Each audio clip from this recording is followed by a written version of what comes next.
Well, hello and welcome Simon Stenning from Future Food Service to this episode of Hospitality Talks. Thank you so much for giving me your time, Simon. For anyone out there who doesn't know you, and I'm sure that so many people will have seen you speak at so many events so wonderfully, could you just explain who you are and what you do for me, please? So thanks, Katy. Thanks for inviting me to chat with you. My experience is all in hospitality. I've got a degree in hotel and catering management, started off running hotels.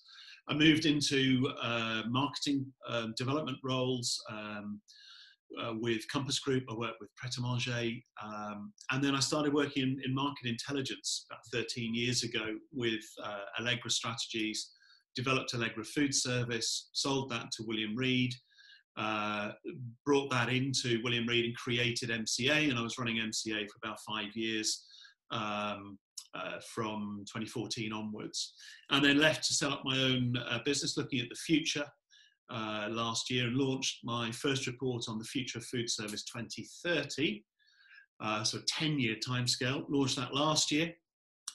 Was updating it for this year, and obviously, as I've mentioned, I'm really good at forecasting the future, because I was about to launch that at the Casual Dining Show on the 25th of March.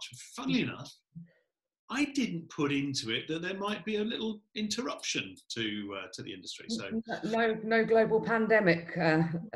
Somehow I missed that, but luckily, so did quite a few other people. So yeah. I'll get away. So yeah, I talk, I research, I analyse, I forecast the future. And that's what I spend my time doing now. Fabulous. Thank you for that, Simon. Before we get on to the future, and I do want to talk about that, and I want to talk about the report that's coming out and what's involved in that. But what's your sort of summation of the last, so say the first sort of 3 months of proper lockdown and then the reopening of hospitality? I guess we need to talk about those two things separately. I mean, how do you think the hospitality industry fared during that lockdown? I think we saw a polarity of behaviours.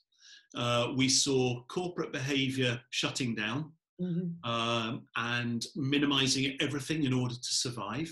And obviously, there's no criticism in that. That's what needed to happen.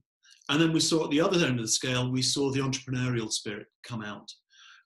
We saw the resurgence of tenanted leased pubs, where the previously I used to describe as Fred and Flossie, but the husband and wife team running a tenanted pub, realising that they could stay open, they could support the community, they could cook takeaway meals, and they could survive and do their little bit.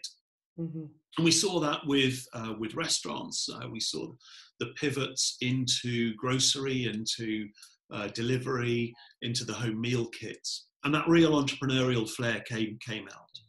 But across it all, I think generally the industry did incredibly well from a caring perspective, and the nature of hospitality really coming through, doing their bit for charity, for communities, for people within the industry. So whilst there was this polarity of actions, ultimately everyone was then trying to pull together, and fantastic support to and fro with people in the industry, the work that you guys were doing, the work that Kate was doing with UKH, the campaigning that various people were doing. The industry as a whole really pulled together. Trading was obviously difficult. You know, I think through lockdown, through May, we probably saw about 15% of outlets open, trading at 10-15% of turnover. It's pure survival. And then we started to see that little bit of building back, leading through to reopening on July the 4th. And how do you think the hospitality industry dealt with that reopening in your view? You know, was it an overwhelming success for everybody, or, you know, were there some flashpoints and some watch outs? I mean, certainly from some of the research that we've done a customer sentiment tracker with Feed It Back, and actually we've seen the NPS go up and up and up because people was, you know, I think there was a big feeling of, thank God my pub's open, or I can go to a restaurant, and I think that's kind of groundswell took that opinion up. we're now starting to see that level off. We're now starting to see more complaints. We're now starting to see the NPS scores go down. So, you know, how do you think overall the industry handled that? I think one of the big difficulties was always going to be the guidelines that the industry were given. And people were asking me when I was putting out forecasts in June, well, you know, how do you know? Is it 2 meters? Is it based on 2 meters? Is it based on one, whatever?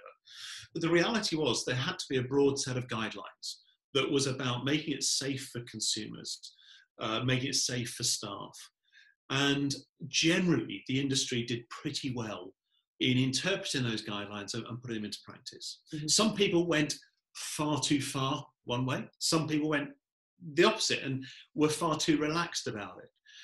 The best operators, the smartest operators, the ones that you could think of immediately, mm-hmm. got it right. Yeah. It's pragmatic, sensible, recognizing that if you didn't get it right, consumers would get to your door and go, no thanks, it's not for me.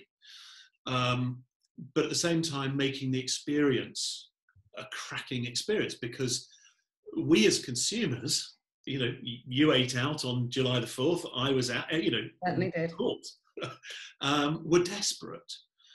And I think what we saw was a reflection of that in higher NPS scores.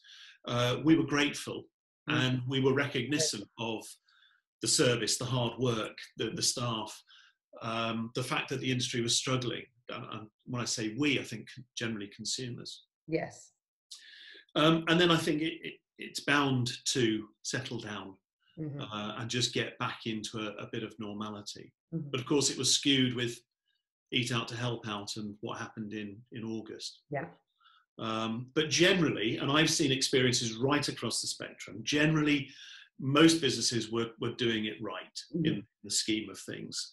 I've certainly, there's nowhere I've been out to since July where I've felt, don't really like being here. Mm-hmm. Okay, so let's talk then about future, because Mystic Simon, as I'm going to start calling you from now on, your new report, which is the immediate future for hospitality, is out now, presumably. Yes. Great. And tell me, what were you sort of predicting? What were you forecasting before? And how has that changed because of the COVID situation? Yeah, so I think for 2020, we'd have been looking at something in the region of 1.5% growth on top of 2019 levels. My recalculations of the value, 98 billion in 2019, that should have been going up again towards the 100 billion mark. Where are we at? Well, the forecasts that I made for the second half year, so July to December, are that we would be sitting at 26 billion pound, which is 23 lower than the second half year in 2019. Right. 53% of what we should have been doing mm-hmm. in the second half year. And it's cautious, it's not overly ambitious, but it's trying to be pragmatic. And it's not just plucked out of the air. Mm-hmm. I've broken it down, literally every single sector, every subsector, the number of outlets that are likely to stay open each month right. as they reopen, and the level of turnover attributed to those outlets. Okay. Looking at weekly turnover per site, per subsector. I mean, really granular. No kidding. But what else did I have to do in May? So, and so, yeah, month by month it builds up. And then next year, 2021, I've done a forecast quarter by quarter. Right. So this year, it's pretty terrible. You know, the second half of this year, 53%, 23 billion pounds down on last year. And that obviously doesn't take into account April, May, June. Of course. And part of March. So, yeah, not looking good. The number of outlets that are expected to be open by the end of this year mm-hmm.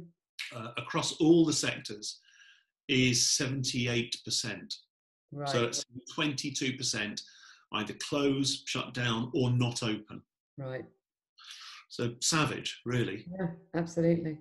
And what about, because obviously, you know, I've had so many conversations with people about trends, and the trends that the hospitality industry had, that was sort of very prevalent at the beginning of the year, things like veganism and sustainability, and that kind of thing.